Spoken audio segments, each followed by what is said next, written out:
Nearly 200 countries have signed on to a climate change agreement they hope will avert a global disaster.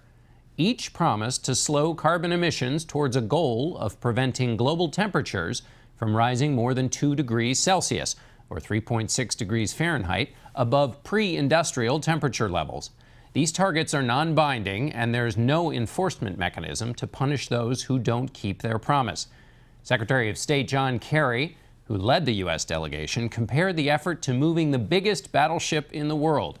We spoke with him earlier from Paris and asked him about the lack of enforcement in the deal.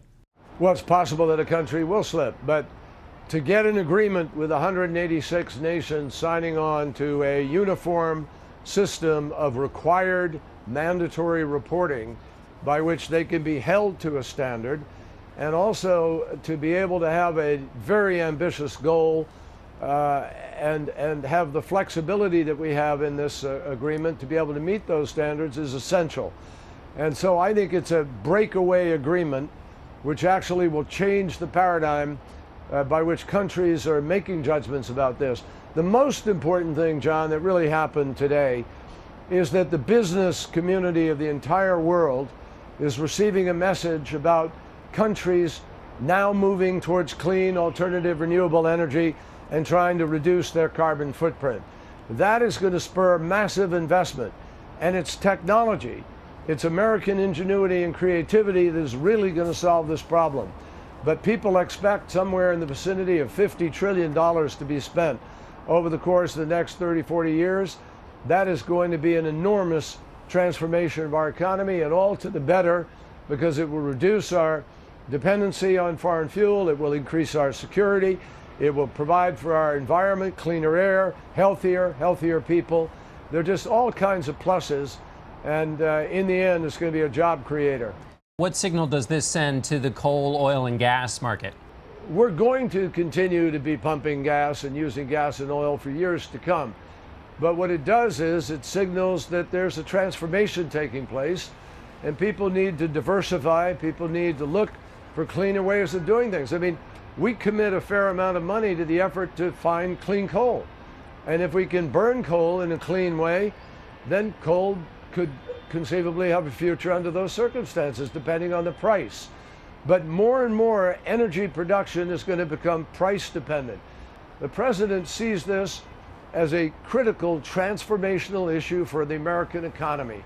It's also critical for us because you can already see in the United States the negative impacts of climate change. The president went up to Alaska this year and showed the world our glacier up in the Glacier National Park that's disappearing and will be altogether gone in a few years.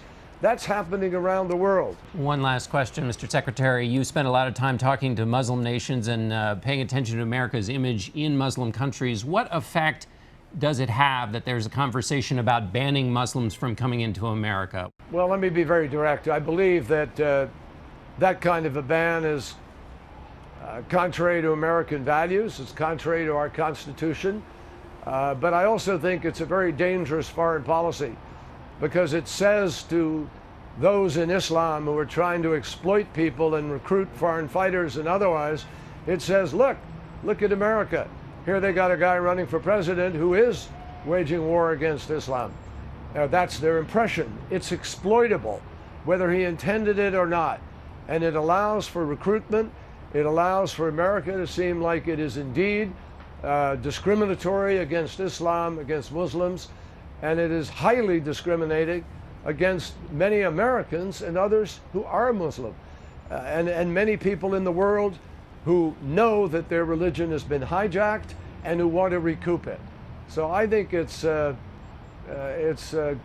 a huge downside in terms of American foreign policy, and I hear this from foreign ministers and others as I travel and engage with people in various countries.